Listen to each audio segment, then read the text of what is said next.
right, Michael Cohen has been in the hot seat all day. The former attorney and fixer for President Donald Trump has spent the day on Capitol Hill testifying before the House Oversight Committee.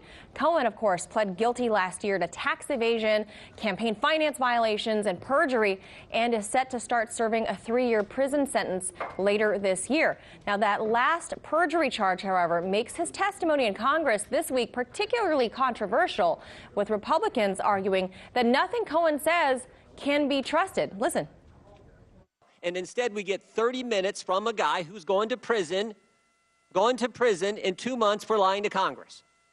You're a pathological liar. You don't know truth from falsehood. Sir, I'm sorry. Are you referring to me or the president? Hey, this is my time. Are you referring to me, sir, or the president? When I ask you a question, yeah, I'll ask for an answer. Sure. My colleagues on the other side of the aisle claim that they want the truth, that they want transparency and fair oversight, yet the Democrats' witness to testify before Congress today is none other than a scorned man who's going to prison for lying to Congress. Let that sink in. He's going to prison for lying to Congress, and he's the star witness to Congress. All right, for more on this, we are going now to Steve Malzberg, conservative TV and radio commentator, friend of the show. All right, Steve, a lot of back and forth still happening right now on the Hill. What's the top line takeaway so far from Cohen's testimony? Well, I think the Republicans have done a good job in breaking down and bringing into question the credibility of Michael Cohen. And to be perfectly honest, Michael Cohen, we heard that he had proof. He had proof that the president broke the law while in office. That was the anticipation coming into today. And the only proof that he's brought are checks, or at least one check that he brought, where he says this was to repay him for paying off porn star Stormy Daniels and to keep her quiet from coming out in advance of the election that she had an affair with the president, or then Donald Trump.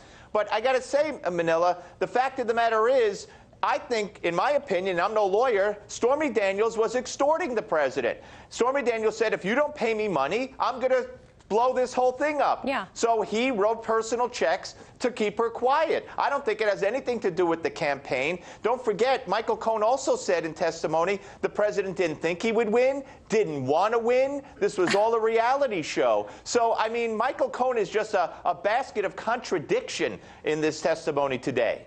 Yeah, it's certainly been a circus all day, all eyes on Capitol Hill there, as well as in Hanoi. And the president is firing out tweets from Hanoi while he's there, I guess, in between dinner plates or something. But here's Michael Cohen, though, talking about what Trump did and didn't know about these hacked WikiLeaks emails. We'll talk about it on the other side. A lot of people have asked me about whether Mr. Trump knew about the release of the hacked documents, the Democratic National Committee emails, ahead of time. And the answer is yes.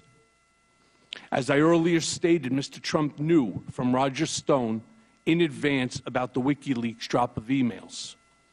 In July of 2016, days before the Democratic convention, I was in Mr. Trump's office when his secretary announced that Roger Stone was on the phone. Mr. Trump put Mr. Stone on the speakerphone. Mr. Stone told Mr. Trump that he had just gotten off the phone with Julian Assange, and that Mr. Assange told Mr. Stone that within a couple of days there would be a massive dump of emails that would damage Hillary Clinton's campaign. All right, what about that, Steve? Does any of that hold water for you?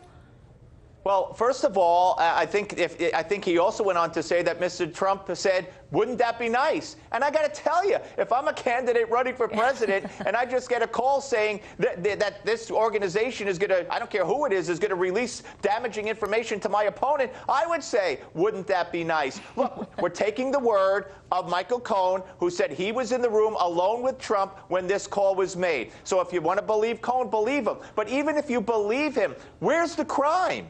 Someone called Trump and said, hey, WikiLeaks is going to dump a bunch of emails harmful to Hillary. Good. Wouldn't that be nice? Okay. Where's the crime? Just because he has claimed he didn't know in advance? But he didn't claim it under oath. He didn't testify to it. So even if it's true, this phone call, there's no crime here. At the end of the day, Steve, and it's just my analysis of this, it sounds to me like this is Cohen's apology tour, and he's prepping for his book deal after his 3-year prison sentence is done. You know, he'll probably serve 1.5 years and he'll get out. But it sounds to me like it's an apology tour. Did it come off the same way to you? Yes, he was asked, and he admitted he's been approached by movie companies and book publishers. He was asked if he would commit that when he gets out, if he writes a book or anything, would he give all the profits to charity? He said, no. You know, he also called Donald Trump. He also called Donald Trump a racist. And one congressman brought a woman who works for Trump, an African American, who they put her testimony on the record. She stood there and said her father was born in Alabama, Birmingham, and she said she would never work for a racist. Do you have proof that Donald Trump's a racist? He said yes. The congressman said, "What's your proof?" He said, "How many black executives are there?" That's not proof. So that's what this is all about. It's a sham to get the president to set up impeachment. Well, we are certainly still continuing to follow this circus that's happening up the street, and we will have you back on to chat. As always, Steve Malzberg, thank you so much for chiming in today. Thanks for having me, Manila. Hey YouTube, thanks for checking out our channel. We hope you enjoyed the video. We have tons of content for you just like this. For more of RT America's one-of-a-kind news and analysis, be sure to subscribe and never stop questioning more.